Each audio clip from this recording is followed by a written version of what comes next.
Hey friends, welcome back. This is the part of the show where I get to tell you what to think about a book.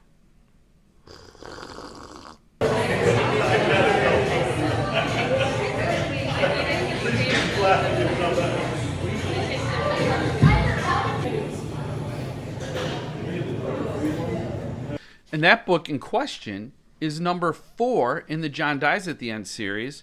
If this book exists, you're in the wrong universe. I love the title, man. But I love the series. The series, if you've never read it, fills a space in my brain that I didn't even know was a space.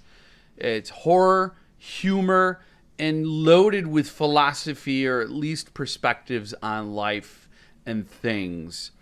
This is written by Jason Pargin, who is formerly known as David Wong, which is a fun thing because now you have the books in the series with the name David Wong on there and then the name Jason Pargin on there. So it looks like two parallel universes are colliding. How can this same book be written by two different people? And it just looks cool. I didn't collect any of the re-releases of the John Dies at the End series to get that Jason Pargin name on the title, but who knows? Maybe I will because I am a super fan.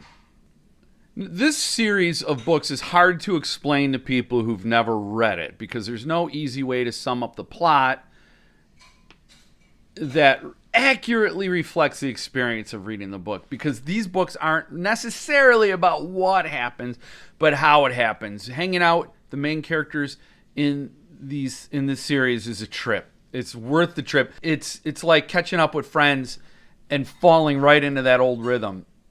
Seriously, it's been ages. It feels like it's been ages since I read a David Wong book or a Jason Pargin book. I'm going to have to get used to that. But opening it up and falling right into it, I'm like, it's like going over your friend's house from high school and they've never grown up and moved on with their lives. And they're kind of tragically trapped in that funny, immature stage where you have all these brains but none of the responsibility. And actually, you're allergic to responsibility. And you run from it to great comedic effect, but then you go home to your life and you let your immature friends be tragic all on their own, and you can enjoy that, just like an uncle who doesn't have kids of his own can go over and hang out with his nieces and nephews to get a dose of what child rearing is like, and then go home to their nice quiet life. You know what I'm saying? It's like that. You borrow people. Don't tell me you don't borrow people. You borrow people. You use their experiences. All these married people with single friends so they could live vicariously. I mean, we all do it. So that's what it was like opening up this book, getting back with these people. Like, wow, your lives are so screwed up. I'm glad I'm not living it. Thanks for sharing it with me. But let me attempt to describe the plot of this book. There is some freaky shit going on that only John and David can see. And their job is to protect the people who can't see the freaky shit from the freaky shit. And in the process, they get batted around by the freaky shit. And we all learn a little bit about depression and acceptance and true friendship. It's like an after-school special wrapped in LSD. Because you have to go back to the first book to understand why John and David can see the things that nobody else can, but it's also not important. This could be a total standalone book for you if you wanted to check it out. You don't need to have read the other ones to understand the book. You just have to accept the book for what it is, and you gotta accept the premise, but you could fall right into it and enjoy it. However, I would recommend getting the series, said the fanboy. So I got the Cemetery Dance edition, the expanded, updated edition, a generic hardcover that I got at a thrift shop, and then the third book in this series, which is signed by David Wong. And also, this book is signed by Jason Pargin. So I have that signature in here because I bought it from an indie bookstore that he partnered with, which is out of Nashville, Tennessee. So that's cool. And there's a little Easter egg shout out in the book for Parnassus Books, the bookstore that I got it from, which I recommend you do.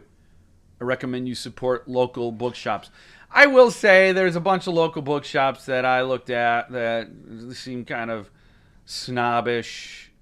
I want a grungy used bookstore or bookshop that's independent but real funky.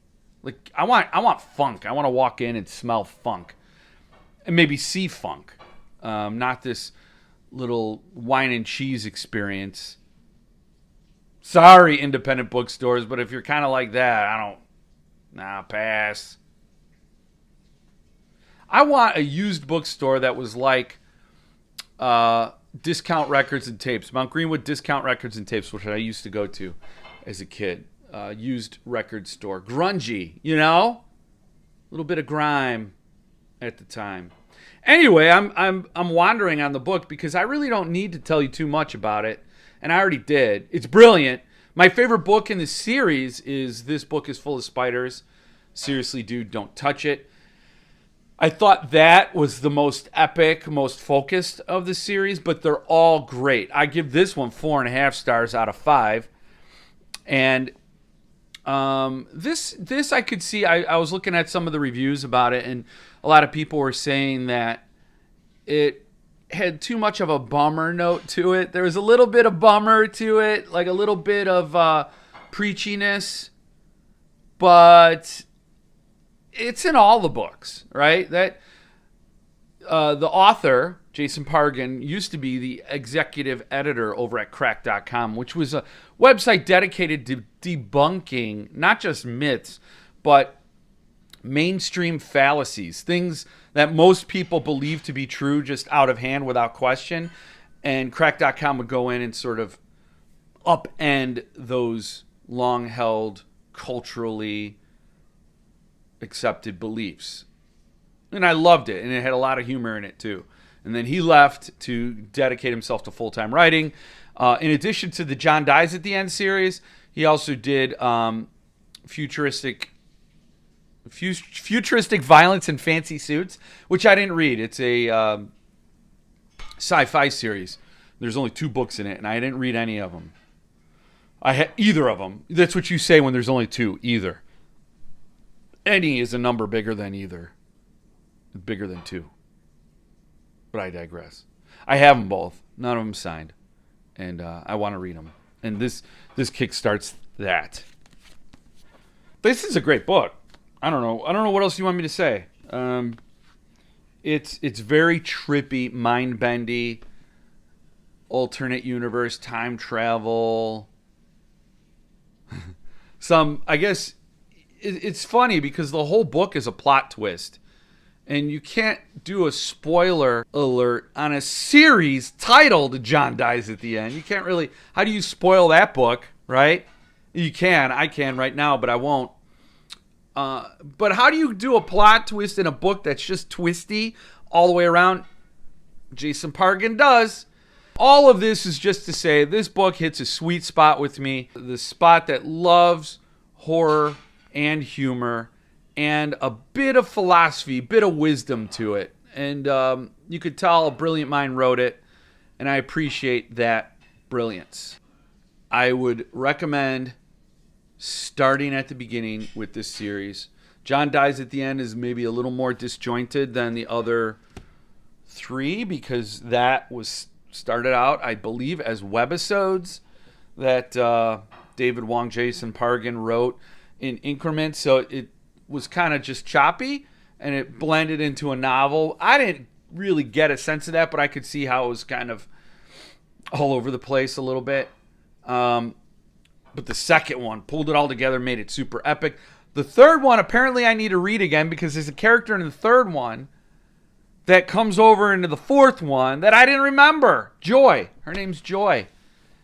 And she's a cool character. It's a blast. This is the sort of book you got to experience. Otherwise, it's like whatever. I've never read anything like it before. I heard it compared to Hitchhiker's Guide to the Galaxy. Never read that. So I don't know. But in my library, full of Clive Barker, Stephen King, Robert McCammon, Philip Fracassi, Joe Lansdale, etc., Thomas Harris, Sarah Pinborough, Anya Alborn, Chad Lutsky. I've never read anything like David Wong, Jason Pargin. And Yeah, like I said before, it's kind of annoying. I have two authors competing for the same titles, but whatever. Get the book. It's a lot of fun. I got a signed copy, but that ship has sailed. But get whatever. It's just out now. I would go to an independent bookstore, man. I'll link to Parnassus that was selling this book for a lead for anybody. They ship worldwide, so and they ship this book really well. A lot better than Amazon. Let me just say that. And you get the added smugness of supporting small business and not Bezos, who has enough money. So you get that smug, self-satisfying smugness. That's my review. Take it or leave it.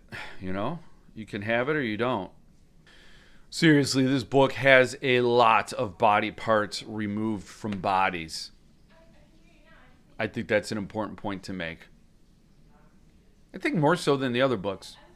That's it for real now. I'm done with the review. Go out and buy it. Enjoy it. And whatever you do, read a good book. You know, tell me your thoughts below in the comment section. That's what it's there for. You just get the discussion going, man. Oh, also, this book taught me a new phrase that I'm going to be using all the time. Da filthy. Da filthy. No matter what universe you're living in, have a book, have a beer, and stay frosty.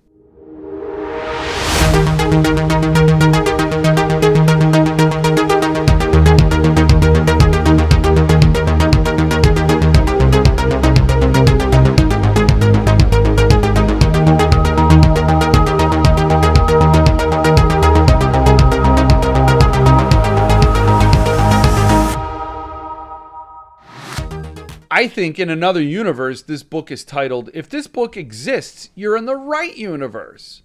But in this one, you're in the wrong one. And that book only exists in one universe. All the other ones are wrong.